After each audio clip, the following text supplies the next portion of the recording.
요한복음 11장엔 베다니 마을을 배경으로 하고 있습니다.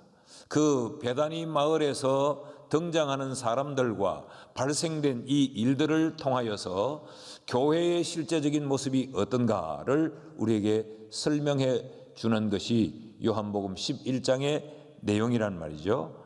그러므로 우리는 베다니 마을을 잘 살펴보면 교회의 실체, 교회의 실제가 어떤가를 우리는 알 수 있습니다. 베다니 마을은 어떤 마을이었는가? 그 첫째로 베다니 마을은 아픔과 갈등이 있는 마을이었습니다. 베다니 마을의 상황을 한번 살펴보시죠. 1절 말씀을 보면 어떤 병자가 있으니 이는 마리아와 그 자매 마르다의 마을 베다니에 사는 나사로라. 이 베다니 마을에 대한 소개가 그 마을에 한 병자가 발생했다는 것으로부터 시작하고 있습니다. 그런데 그 병든 사람이 누구냐?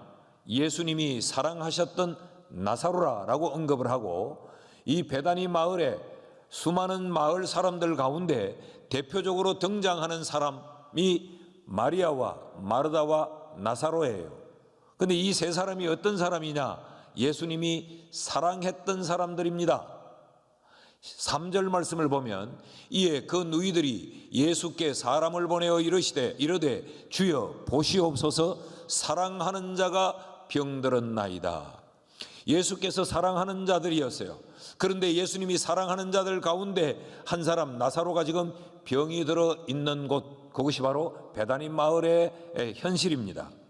5절 말씀을 보면 예수께서 본래 마르다와 그 동생과 나사로를 사랑하시더니, 이 마리아와 마르다 나사로가 주님의 사랑을 받았다고 하는 것은 이들의 주관적인 판단이 아니에요. 예수님도 그들을 친히 사랑했고 이들도 예수님이 자신들을 사랑한다고 하는 것을 잘 알고 있었던 굉장히 객관적인 사실입니다. 자, 예수님이 사랑하던 사람들이 머물러 있던 그곳에 병자가 발생했는데 그 병자가 예수님의 사랑하는 사람들 가운데 하나였어요.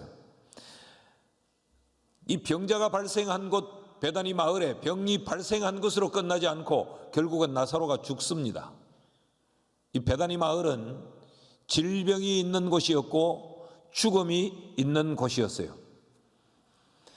나사로의 죽음으로 인하여서 베다니 마을에는 통곡하고 애곡하는 눈물이 있었습니다. 33절 말씀을 보면 예수께서 그가 우는 것과 또 함께 온 유대인들이 우는 것을 보시고 심령에 비통히 여기사 불쌍히 여기셨다. 이 베다니 마을은 질병이 있었고 죽음이 있었고 그로 인하여 눈물이 있었던 곳, 통곡함이 있던 곳이 바로 베다니 마을이었습니다. 예수님도 이 나사로의 죽음을 보고 그리고 나사로의 죽음으로 인하여 슬퍼하는 그들을 보면서 주님도 마음 아파 우셨습니다. 35절 말씀을 보면 예수께서 눈물을 흘리시더라. 왜 베다니 마을이 아픔의 마을인가? 왜 베다니 마을이 갈등의 마을인가? 여기는 질병과 죽음과 눈물이 숨바꼭질하는 현장이요, 심지어 이것이 예수님이 사랑하는 사람들에게서도 이런 일이 일어난 곳, 그래서 베다니는 아픔의 동리였습니다. 베다니 마을은 갈등의 현장입니다. 여러분, 우리가 신앙생활을 하면서 우리도 그렇지 않나요?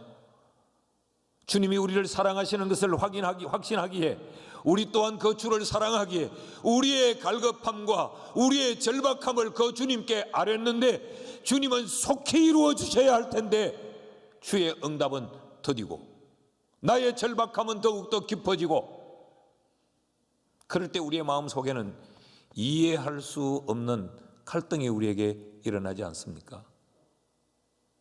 주님 왜 이래?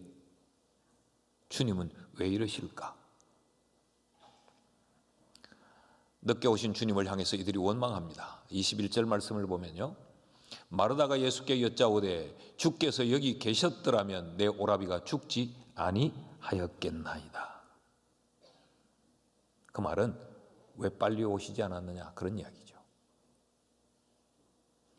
여러분, 우리가 교회 생활을 할 때에 우리가 다 말하지 않아서 그렇지 우리도 원망스러운 일이 어디 한둘일까요?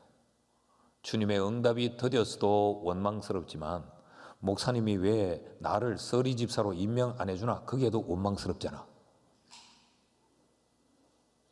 왜 교회는 나의 이 안타까움에 왜 도움을 주지 않나? 이게 교회냐? 그런 원망도 우리에게 생겨나지 않습니까? 왜 교회는 내가 원하는 방향으로 왜 가주지 않고 교회는 왜 이래?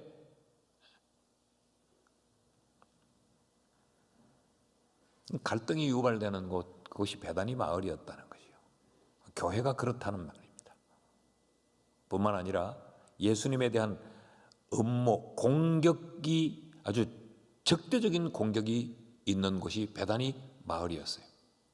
예수님이 제자들에게 우리가 베다니로 가자 그랬을 때 제자들이 이렇게 말합니다. 8절 말씀을 보면요, 제자들이 말하되 랍비여, 방금도 유대인들이 돌로 치려 하였는데 또 그리로 가시려 하나이까.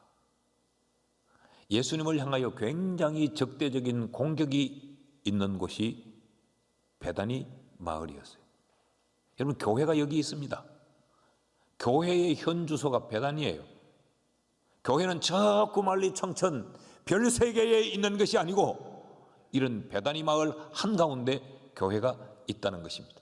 세상은 교회를 아주 적대적으로 공격하고, 세상은 교회를 좋은 눈으로만 보지 않고 교회를 향하여 음모를 꾸미고 교회를 공격하고 교회를 박해하고 교회를 억압하려는 이런 세상의 한복판에 교회가 있습니다. 이것이 베다니 마을의 특성입니다.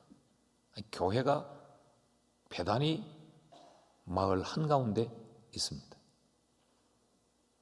그래서 우리가 교회 생활을 하다 보면 많은 이런 갈등들이, 이런 번민들이 우리 속에 일어나는 거죠. 자, 예수님께서 이틀을 더 머무신 후에 제자들에게 이렇게 말씀합니다. 내 친구 나사로가 잠들었다. 깨우러 가자라고 말해요. 11절 말씀을 보면 이 말씀을 하신 후에 또 이르시되 우리 친구 나사로가 잠들었도다. 그러나 내가 깨우러 가노라. 예수님께서 나사로가 죽은 줄 모르시고 잠들었다고 말씀하시는 게 아니죠. 이미 예수님은 그곳에 이틀을 더 머무신 것은 이미 예수님에게 나사로의 병든 상황을 기별하러 오는 동안 나사로는 죽은 것입니다. 그래서 예수님이 왔을 때 이미 이들이 대답하기를 죽은 지 나흘이 되었다라고 말하는 것을 보면 이미 예수님께 이 소식을 전하기 전에 죽었어요. 나사로는. 주님은 아셨던 거죠. 그래서 어차피 죽은 사람 내가 가서 살리는데 지금 가나 이틀 뒤에 가나 주님에게는 아무 문제가 안 되었던 겁니다.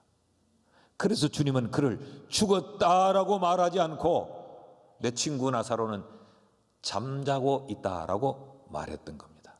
그런데 놀랍게도 예수님과 함께 같이 숙식을 하며 함께 지냈던 그 제자들이 예수님의 이 말씀을 이해하지 못합니다.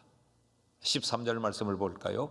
예수는 그의 죽음을 가리켜 말씀하셨는데 그들은 잠들어 쉬는 것을 가리켜 말씀하시는 줄 생각하는지라. 주님의 마음을 이해하지 못하는 것. 이해하지 못했다면 오해한 것이죠. 이것이 베다니 마을의 현실이었습니다. 여러분, 우리가 신앙생활할 때 우리가 주님의 뜻을 다 이해할 수 없지요. 나를 향한 주님의 계획을 우리가 다 알 수 없지요. 도대체 주님의 뜻은 뭐냐? 주님은 왜 이러시나? 주의 계획은 뭔가?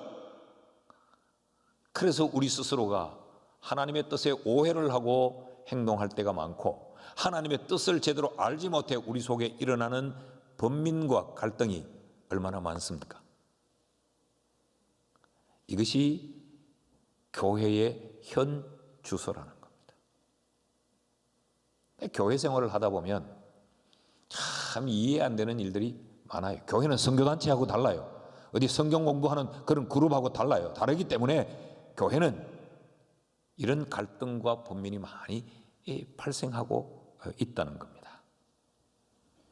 그러므로 여러분, 우리가 교회 생활을 할 때 교회가 베다니 마을이라는 것을 알면 우리가 시험 들지 않을 수 있습니다. 이런 상황을 받아들일 수 있습니다. 견디고 이겨낼 수 있는 거죠. 둘째로, 교회는 어떤 곳인가? 이런 아픔과 갈등의 마을이면서도 놀랍게도 교회는 사랑과 섬김의 마을이에요. 2절 말씀을 보실까요? 이 마리아는 향유를 주께 붓고 머리털로 주의 발을 닦던 자요, 병든 나사로는 그의 오라버니더라. 향유를 주의 발에 붓고 그 발을 머리털로 닦는 이 섬김의 행위가 있는 곳이 베다니 마을이에요. 이 섬김은 아주 극찬을 받을 수 있는 섬김이죠. 이 향유는 어느 정도의 가치를 가진 향유이냐? 노동자가 1년 동안 벌어모은 1년치 연봉에 해당하는 300데나리온에 해당되는 그 향유예요. 이 향유를 주님의 발에 갖다 부었다. 엄청난 섬김 아닙니까? 그리고 머리털로 그 발을 닦았더라. 최고의 섬김입니다. 그런가 하면 3절 말씀에 보면 이에 그 너희들이 예수께 사람을 보내어 이르시되 주여 보시옵소서 사랑하시는 자가 병들었나이다. 사랑이라는 단어가 여기 등장을 합니다. 베다니 마을, 그 베다니 마을과 어울리지 않는 표현들이에요. 아픔과 갈등의 그 현장과 사랑과 섬김은 도저히 조합이 되지 않습니다.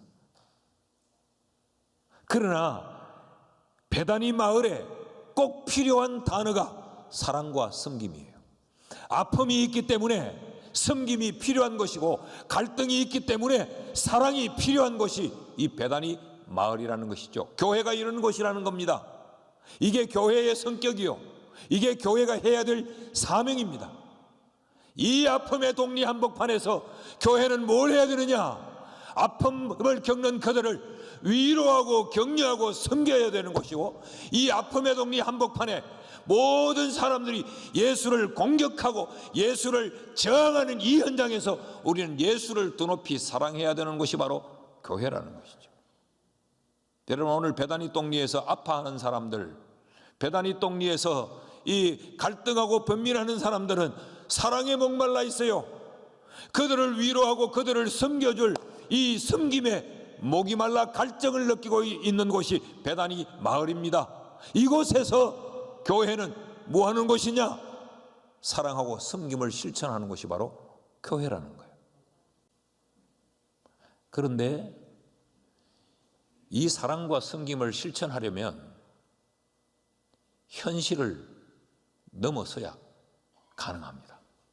자, 현실은 어떻습니까? 예수님이 베다니 오시기 직전에 이런 일이 있었습니다. 요한복음 10장 33절에 보면 유대인들이 대답하되 선한 일로 말미암아 우리가 너를 돌로 치려는 것이 아니라 신성 모독으로 인함이니 네가 사람이 되어 자칭 하나님이라 함이로다. 예수님이 자신을 하나님의 아들이라고 소개하니까 신성 모독이다. 감히 네가 하나님이라고 하나님의 이름을 더럽혔다. 그래서 돌로 쳐 죽이려고 하는 것이죠. 지금 내가 생명의 위협을 느끼고 있습니다. 내게 엄청난 손해가 찾아오는 그 상황, 이 상황을 넘어서지 않으면 사랑과 섬김이 불가능한 거죠. 11장 8절에도 보면 제자들이 그렇게 말하지 않았습니까? 라비어, 예수님을 일컫는 거지요. 방금도 유대인들이 예수님을 돌로 치려하였는데 또 베다니로 가서 이런 상황을 만나 봉변을 당하실 겁니까? 라고 말해요. 그럼에도 불구하고 가셔서 사랑을 베풀고 두려움에 떨고 있는 그들을 섬기셔야 했습니다. 이 현실을 넘어서지 아니하면 사랑과 섬김은 불가능합니다. 그리고 11장 57절에 보면 이는 대제사장들과 바리새인들이 누구든지 예수 있는 곳을 알거든 신고하여 잡게 하라 명령하였음이로라. 예수님에 대한 체포 명령이 내려져 있습니다. 얼마나 불안한 상황입니까? 내 몸뚱아리 하나 숨기고 간수하기에도 굉장히 절박한 현실입니다. 이것을 넘어서지 아니하면 사랑과 섬김은 불가능합니다. 그래서 교회는 조건적인 사랑을 하는 것이 아니고 무조건적인 사랑을 하는 곳입니다.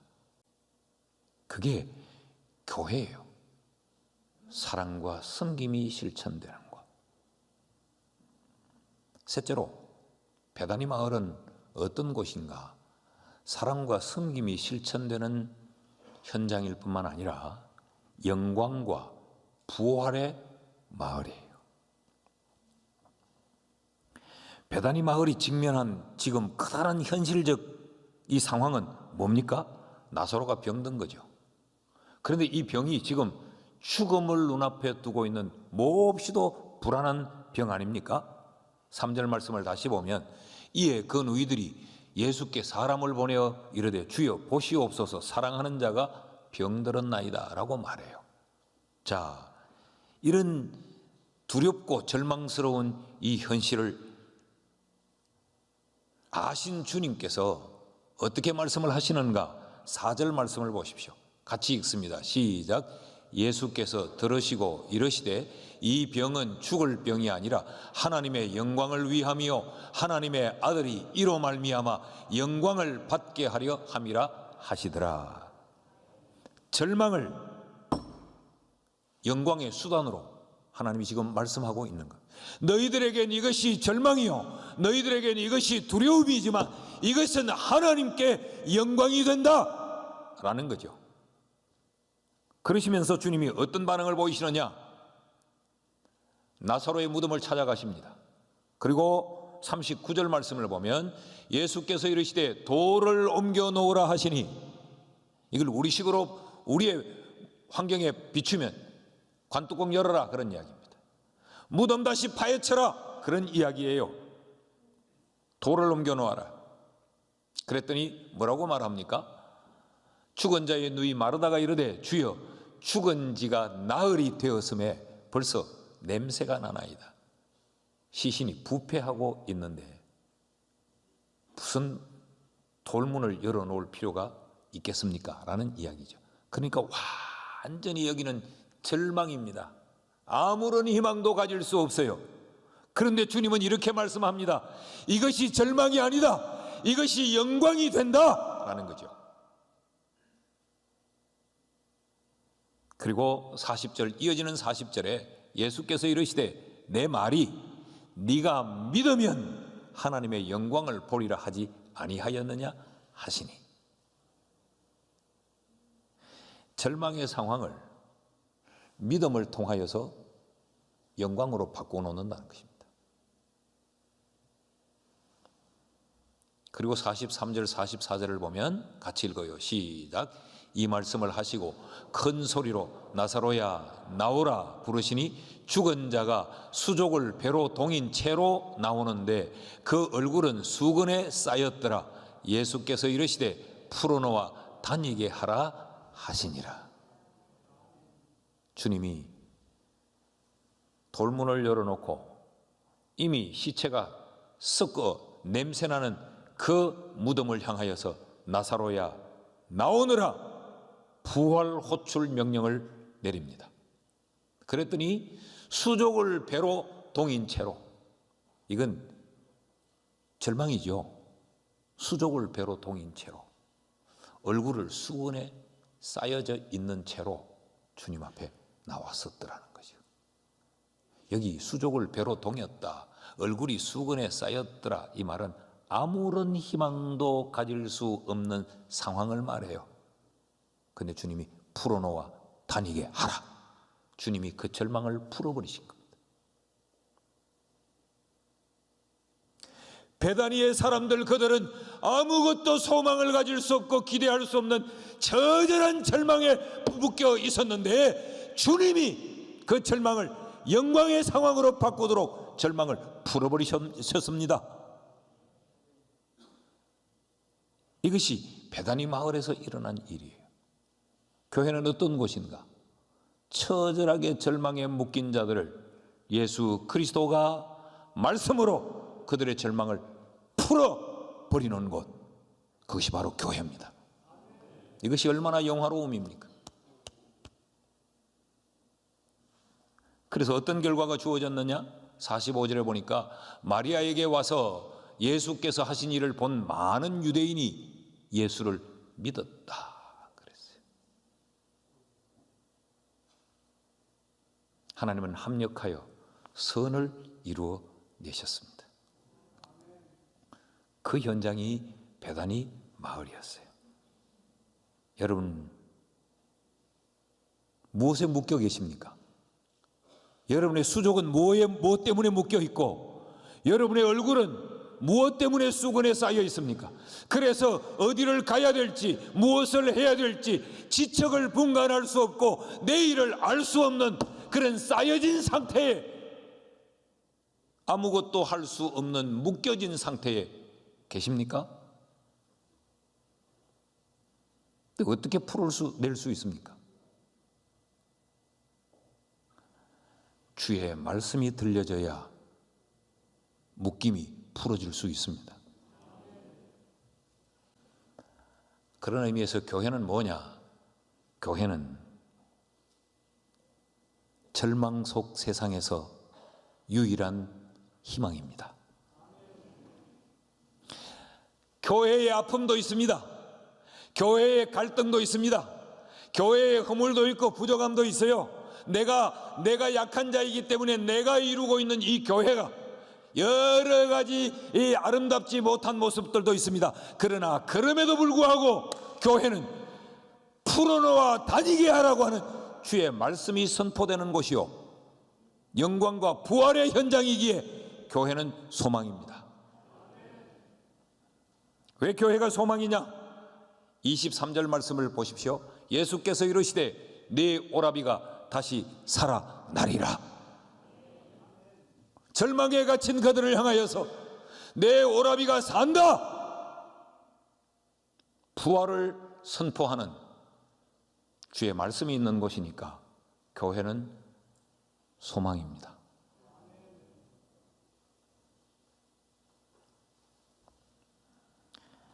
그러니까 우리가 이런 교회를 이해하고 이 교회 생활을 하는데 우리에게 필요한 것이 뭐냐? 믿음이에요. 믿음. 교회가 소망이라는 믿음, 교회가 영광과 부활의 마을이라는 믿음, 이 믿음이 우리에게 필요한 거예요. 40절 말씀 보십시오. 예수께서 이르시되 내 말이 네가 믿으면 이런 영광을 보리라고 말하지 않았느냐. 교회는 믿음으로 생활하는 곳입니다. 교회는 우리의 경험으로, 우리의 지식으로, 우리의 기분과 우리의 감정으로 교회 생활하는 것이 아니에요. 그런데 우리는 너무나 많은 경우에 우리의 감정을 따라 교회 생활할 때가 있습니다. 내 감정이 상하면 상하는 거요, 내 감정이 좋으면 좋은 거요. 교회 생활은 내 기분 따라, 내 감정 따라 하는 것이 아니고 믿음으로 하는 것입니다. 우리의 세상산 경험으로 교회 생활을 하는 것이 아니에요. 우리가 알고 있는 우리의 지식으로 교회 생활을 하는 게 아닙니다. 교회 생활은 믿음으로 하는 것입니다. 믿음으로 교회 생활 잘하는 우리 모두가 될 수 있기를 주의 이름으로 축복합니다.